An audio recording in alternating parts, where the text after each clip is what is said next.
Bonjour. Oui, cette semaine, on a beaucoup d'événements qui se précipitent. Il y a d'abord la rencontre de Vladimir Poutine et de Donald Trump à Anchorage, où apparemment ça passe très bien entre eux. Tapis rouge, un accueil extraordinaire de la part de Donald Trump pour Poutine qui a mis ses pieds aux États-Unis, parce que l'Alaska fait partie des États-Unis, et accompagné de chasseurs et d'avions personnels, voitures blindées, mais en descendant de l'avion sur le tapis rouge, accueillis par Donald Trump, ils montent ensemble dans la voiture de Donald Trump et ils parlent en privé. Poutine parle parfaitement l'anglais et ils se comprennent bien, les deux hommes, parce qu'ils ont un ennemi commun, le mondialisme. Les mondialistes maintenant chient dans leur froc parce qu'ils ne savent pas exactement qu'est-ce qui s'est passé. Ce qui en ressort, c'est que tout se passe bien, ça a été formidable, une oreille attentive de la part des Américains aux demandes russes et aux objectifs russes et qui ont expliqué leur point de vue. Donald Trump était accompagné du secrétaire au Trésor, donc c'était pour l'économie, du vice-président et de Marco Rubio, alors que Poutine était accompagné de Lavrov, ministre des Affaires étrangères, du ministre de l'économie et du ministre de la guerre, Gerasimov, et 21 conseillers de haut calibre dans tous les domaines. Donc, il en parlait surtout économie. Et du point de vue militaire, Donald Trump a compris le problème et les préoccupations russes, et il va les soumettre à Zelensky et lui dire de signer. Parce que il n'a aucune carte en main. Il le dit toujours, il n'a aucune carte en main. Il dit que la Russie est un pays très puissant, militairement, économiquement, on n'a rien pu faire pour le déstabiliser. Et c'est une grande puissance, alors que l'Ukraine ne l'est pas et elle est à bout de souffle. Et lui n'est plus prêt à participer à l'effort de guerre ou à finir. D'ailleurs, il a dit aux Européens, on vous vend les armes et vous donnez aux Ukrainiens, ce qui est simple.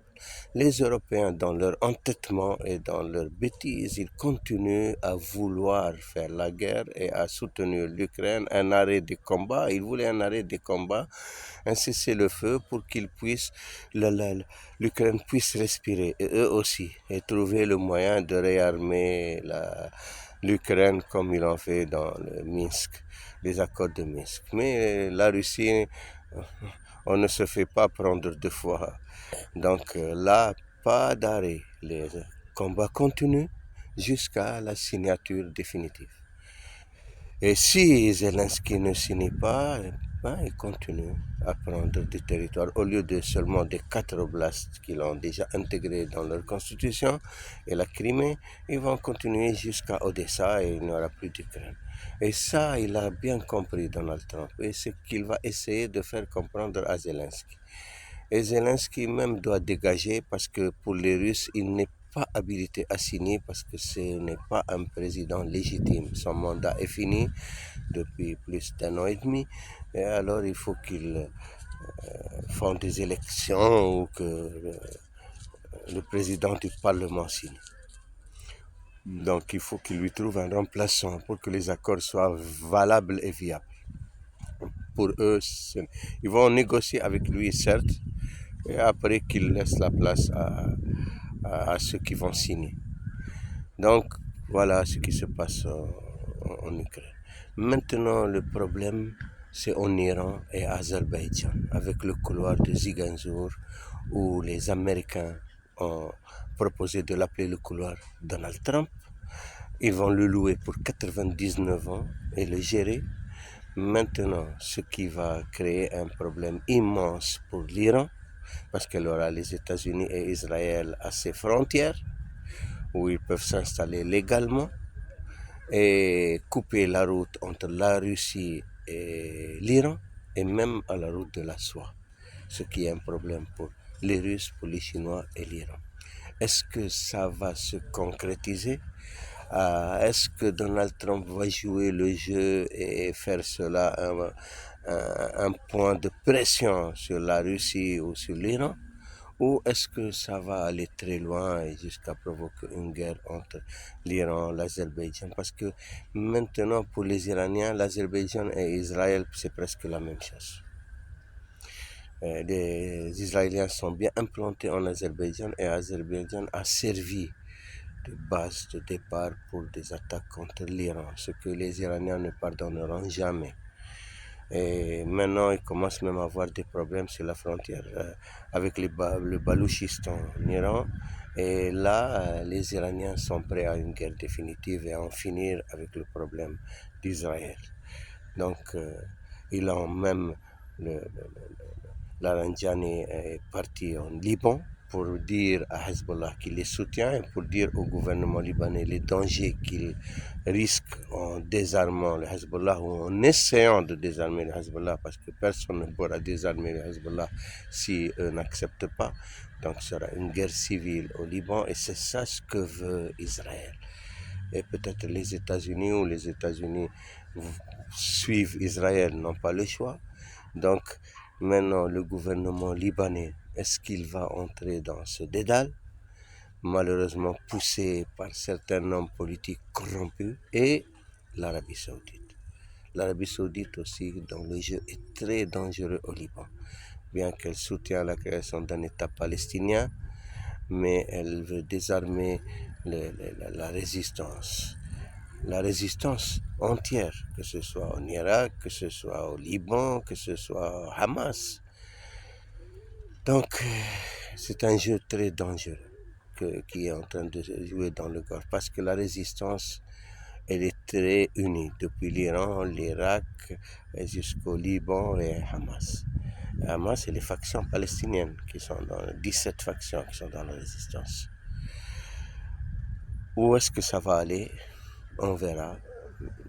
Ça risque d'être une guerre totale. Le Hamas et les factions palestiniennes ne rendront jamais les armes. Ils en va de leur vie, ils ne vont pas donner leur gorge aux ennemis. L'État palestinien que la France va reconnaître en septembre, elle invite d'autres pays, il y a le Canada, il y a l'Australie, il y a d'autres pays aussi qui vont le reconnaître ou qui disent qu'ils vont le reconnaître, même l'Angleterre.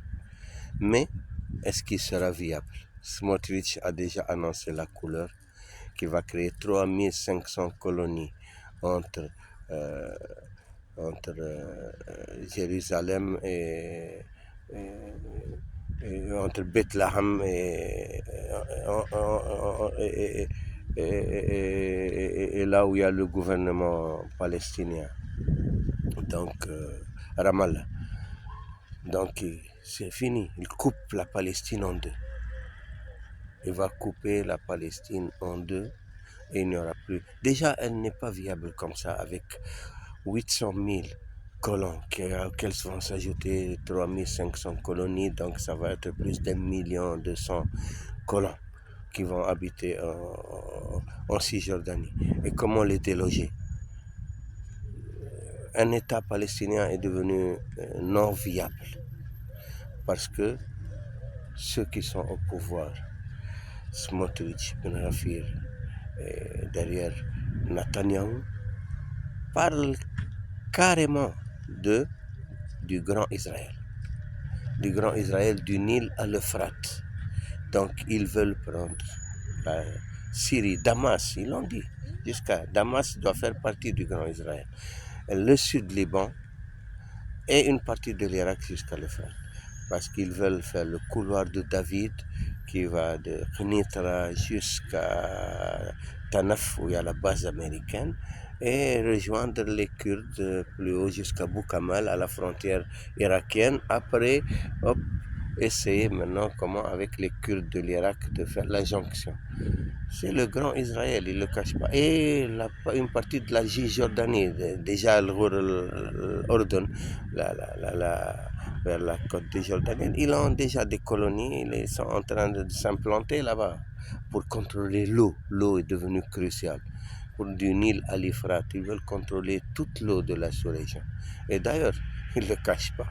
Le dernier appel de Netanyahou à la population iranienne, nous, on est les plus forts. Israël est le plus fort dans les eaux, dans l'écoulement des eaux, dans la circulation des eaux. Et vous avez un problème pour l'eau. Nous, on peut vous aider, mais il faut sortir dans les rues, manifester, faire tomber ce gouvernement. Il appelle comme un enfant, comme un enfant gâté, ou il est fou. On doit le mettre dans un asile psychiatrique ou il faut l'arrêter et le mettre en prison pour les crimes qu'il a connus, que ce soit les crimes économiques, que ce soit les crimes humanitaires. Il est accusé de génocide et de crimes contre l'humanité par la Cour pénale internationale et son dossier est devant la Cour de justice internationale et il menace le président de la Cour pénale, Karim Khan, qui l'ont obligé à se mettre en retrait pour le moment pour voir qu'est-ce qui va se passer. Et lui ont sorti des affaires sordides. Ils veulent le mêler à des complots et une femme qui porte plainte.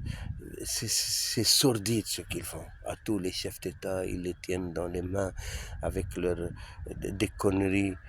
Ils les mettent dans des positions où ils ne peuvent plus s'opposer à Israël. Israël, c'est une malédiction pour ce monde.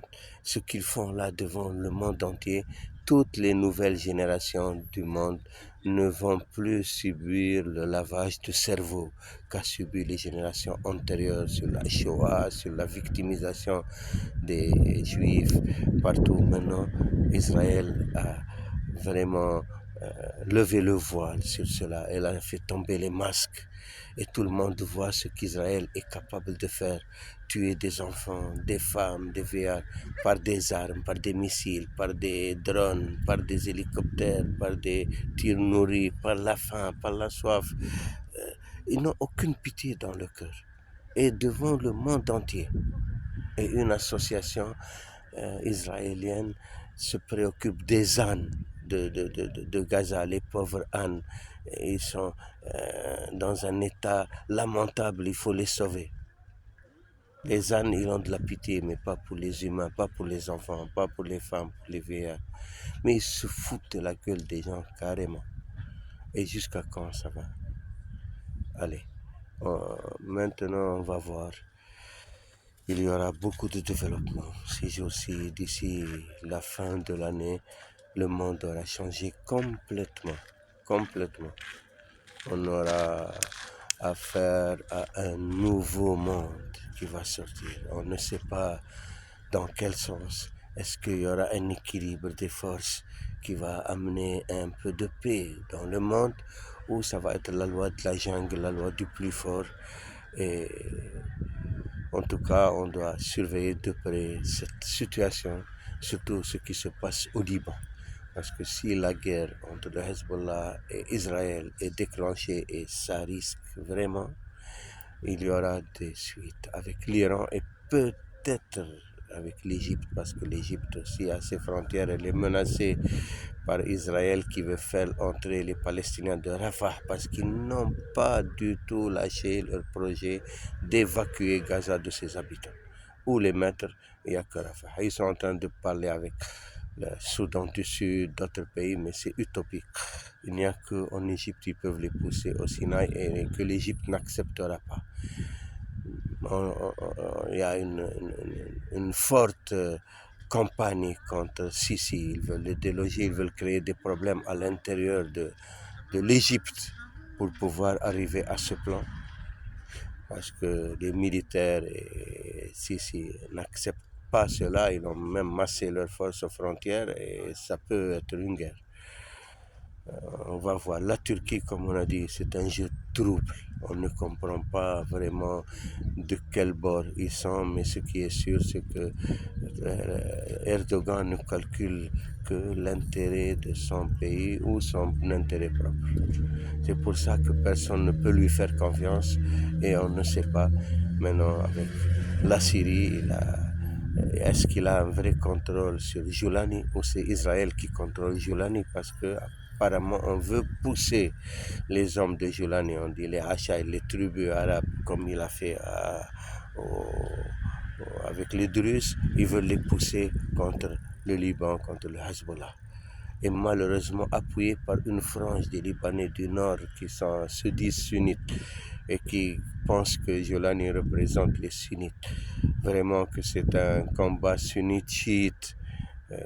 Vraiment, c'est des gens tordus qui n'ont rien dans la cervelle et qui servent les intérêts des ennemis de l'islam et ils se disent musulmans. Donc, si la Syrie va entrer en guerre avec le Liban sera attaqué du côté israélien comme du côté syrien, avec la complicité de la Turquie. Si vraiment Jolani est dans la partie, c'est que la Turquie n'est pas innocente dans l'affaire. Mais l'Iran est prête à tous les scénarios et c'est pour ça que ça peut être catastrophique. Bon, on suit de près. Et à la semaine prochaine. Au revoir.